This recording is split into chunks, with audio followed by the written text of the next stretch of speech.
Okay, Jamie. Thanks for your time this evening. Been a busy couple of weeks for yourself. I'll probably start on the players that are leaving the club, and the first two in particular is obviously Lee Clark and Jacko Bacela. Just a word on those two for us, please, Jay. Yeah, I mean, obviously been great servants to the club, but we just felt probably on both players it was probably the right time for them to move on.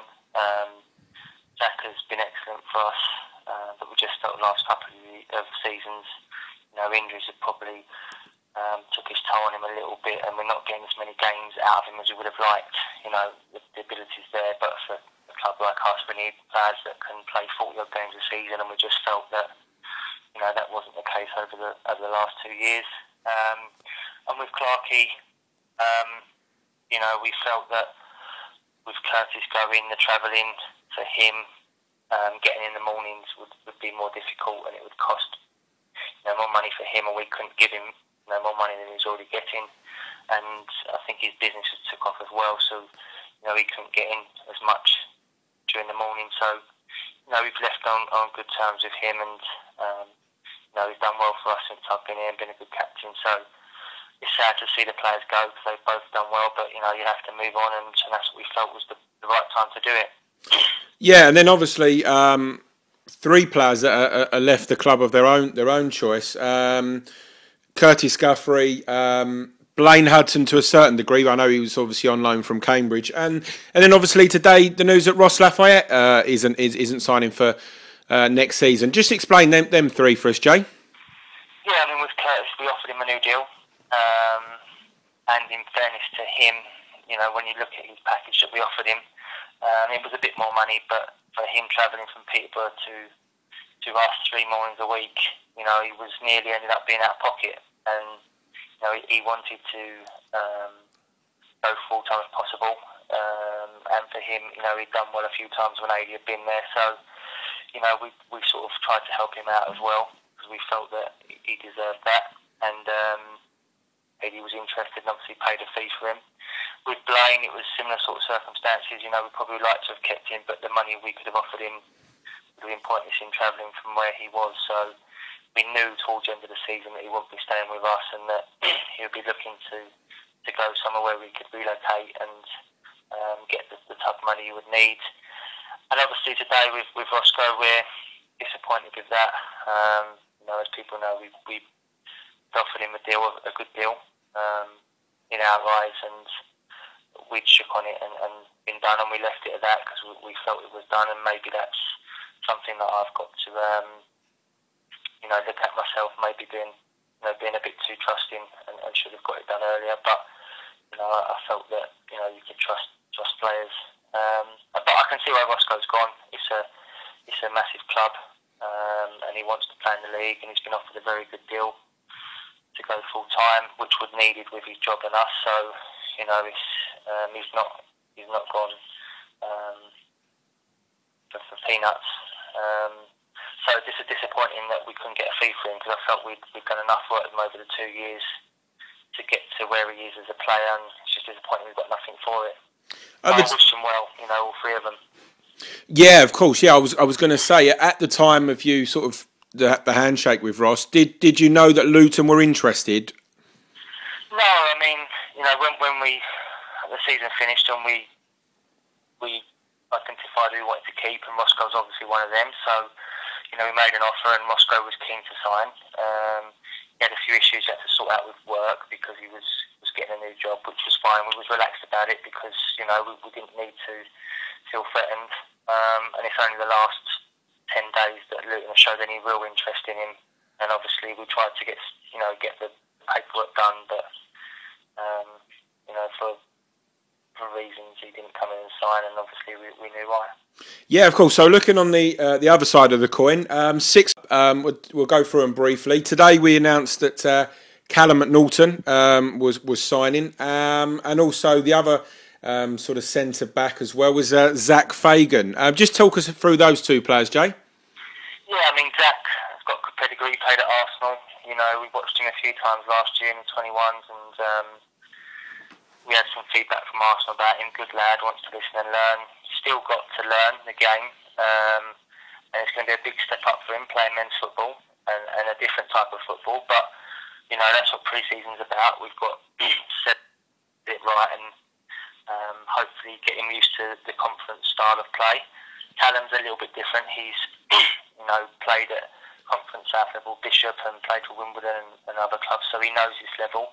So again, we'd watched him last year, and like what we saw, he's a wholehearted defender, throws his body in the line. That's got ability as well. So we knew he was available this week, and we had to act on it, and we did. And then obviously our first signing was Charlie Penny, and then also closely followed by Ben Jefford. Just explain those two, please, Jamie. Charlie, we'd watched a few times at Wealdstone when he was on loan, and we have a good link with Millwall, and they highly recommended him. That he was close to getting another pro, and when I'd seen him play, great movement. Reminded me a little bit of Pewey. With his movement, and scored in every game I watched, so hopefully he can bring that into conference. And Ben, we knew the Southport manager. We'd been on loan, and he worked with him at Port Vale, and he couldn't speak high enough of him. And we spoke to a few people at Boreham Wood who had him on loan, and everyone we spoke to about him, spoke very highly of him. So he was made available and at a cost that we could afford. He's doing a bit of travelling. In fairness, he's coming from Southampton in the morning, so his dedication's there, and hopefully he'll show people what he can do. We won't miss Obo too much. Yeah, and then the final two were Rod Young and then obviously Matthew Harriott as well. Just a little bit on those two as well. Yeah, Matthew Harriott is a young lad, centre midfielder. If we want to try and push Jacko on a little bit this year, we feel Matty is one of the lads that could fill that position. Been at Northampton and was at Hayes last year on loan, so another one that sort of dropped out of full-time football and got a point to prove. So hopefully he can do that. He's box to box and can play. And Rod, we got a bit lucky with Rod. We was watching Callum at Bishop, and he played in a couple of games that we see, and was by far the best player on the pitch, and was a bit surprised when he got released from Norwich. We was probably looking to loan him this year if possible, but become available, and obviously we had to act quickly to get him in, and we did. And good young lad who's got a lot of talent. Obviously he's got to bring it on a regular basis now to the conference, but we're confident he can do that. Yeah, so as you say, it's quite a few young signings there. I suppose sort of 22's the oldest. Was it always your intention to bring in more youth this season? And are you looking to sort of mix that up with a little bit more experience as well? Well, I think we've done well last year and just tailed off a little bit. And for us, we're finding it difficult to compete with teams below us, locally at the minute, and obviously teams in our league as well. So we knew that the budget wasn't going to increase that much.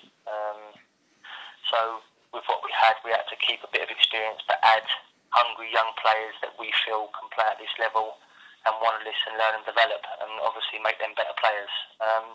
It's not going to be easy. They've got to adjust pretty quickly. Like I say, we've got pre-season to do that, but they're all good footballers, and our job as staff is to get them used to how we want to play and how hard it's going to be in the conference and a different style of play that they're going to be used to. So if we can get that right, we've got a good mix, I feel. We still need to add one or two players to the squad, but then we're practically done, and then we'll kick on for the season. Yeah, I was going to say, what areas are you looking to strengthen in there, Jamie? Well, I hope to bring another centre-half on Thursday. So hopefully, we get that done. So there's 3 centre-halves there.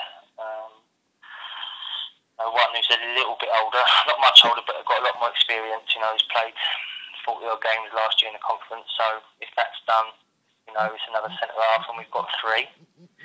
And then obviously with Bosco going, we need to fill that gap up front. So we'll be patient with that. But if the right person comes along, then we'll make a move and add him to the squad. On the official site today, you mentioned that obviously you was in for a striker. He would have become the highest paid Welling player of all time, but he chose to sign for a Conference South club. Not asking you to name any names, but my question is, does it disappoint you when a player chooses to go to a lower standard club for more money. Is that a frustration for you as a manager, Jamie? I think it's frustrating in the fact that other clubs locally are paying more money than we are. It doesn't always guarantee success, but obviously you're the player we're talking about. A very good deal. It's the biggest deal that we'd offered anyone since I've been at this club by a long way. And that's how much we felt we thought of him. But at some stages in people's lives, things change, and he needed more money than we could offer, and I think the club that he went to offered him 52 weeks a year and a job. So that has to come into play, I suppose, when you get to a certain age, and he felt that was the best move for him, and it was a far better offer than we could match. Yeah, sure. Captain for next season, obviously with Lee Clark and Ross Lafayette leaving the club, have you got an idea of who you want your captain to be? Yeah, there's 2 or 3 lads that we will, sit down in the next couple of weeks of staff and decide who we feel the best player for it is. I think if we're looking at it, after speaking the last couple of days, we feel we might have a club captain and a team captain, and then we'll have 2, one a bit of a leader off the pitch and one more of a leader on it. So I think that's the route we might go. We've got a couple of people in mind that we want to offer that role to, and hopefully they take it up and kick on with their own game and the team's game. Just coming back to the players, 2 players from last season, Toby Bacela and Karagiannis. Are they going to be offered pre-season? With Bacela, we spoke to his agent a couple of weeks ago, and he wanted double what he was getting last year, and we felt that after only playing 1 game, and he done well in that 1 game, he wasn't value for doubling his wages. So we offered him the same money, but he never got back to us. So in our eyes, that has not been accepted. And with Toby, we had a brief chat with Toby at the end of the season. He wanted to go on trial with Hamilton Academicals in Scotland, and I think he'd been offered pre-season at Torquay. So for us, we want to get our business done early, and obviously that's fine, people going out on loan, but obviously we'll spend the budget before then, and I think that will be the case. Yourself, Jamie, are you looking to play as much next season, or are you looking to keep the tracksuit on? Well, I was hoping to sort of wind it down, but I think with a few of the younger ones now, certain games that might need a bit of experience. So, yeah, I'm going to have to see how we go pre-season, see how the body is over the 6 weeks. If it feels okay, then obviously I'll fight the younger ones for a place in the team and keep pushing them. If I feel it's needed to play, then I'll step in. I think I want to give the younger ones an opportunity, and I want to give them a chance and not make rash decisions if they don't play well or it doesn't go to plan in certain games. I think we have to be a bit patient next year with it. It's going to be exciting, but at the same time it's not going to be easy. So we'll look to do a bit of both. Also, on the website, the club appealed for sort of helping out with accommodation for some of the players. Is that sort of where the club is now playing in the National League, and you are trying to attract players from almost all over the country? Well, we just felt that, we'd spoke to a few other clubs last year, Tamworth and Nuneaton and a few of them, and they basically done this and was able to get, some good foreign players in. I think Nuneaton got a keeper in and sold him to Derby in the end. And there's a forward at Tamworth, they got from Bury, and we was offered both of them players, but we couldn't do it at the time. So we just felt that if we could do that, it would help us in bringing in players, if we wanted to, from abroad. There's 1 or 2 that we've been speaking to, but obviously accommodation is a big part of that for the wage that we're paying. It's not going to cover living in the London area. So if people can help us, obviously a big bonus, and it might help us bringing in a quality player, but we're not going to rush into signing foreign players just because there is accommodation available, if that was to happen. Yeah, last couple of questions. Formation-wise, are you looking at trialling different formations in these forthcoming pre-season friendlies? Well, I think, at home we'll probably keep to the similar sort of formation that we played last year, and look to possibly change it away at times. I thought probably, our away record was good last year. It was a home form that let us down a little bit, so I think we need to be a bit more positive at home, and have a right good go at teams and be attacking and not let people have time on the ball. So I think we'll keep the sort of formation that we've done. And then away from home, we'll like to be a bit more patient on the ball and see if we can be a bit more counter-attacking. But obviously we want to win as many games as we can as well. We need to get to sort of 15, 16 wins. So that's got to be our aim, and I'd rather do that sooner rather than later. And obviously, the league is now now finalised. The league. I know there's the sort of the AGM in a couple of weeks' time, but the likes of Bristol Rovers coming down to Parkview Road. Does it still get the mouth watering there, Jay?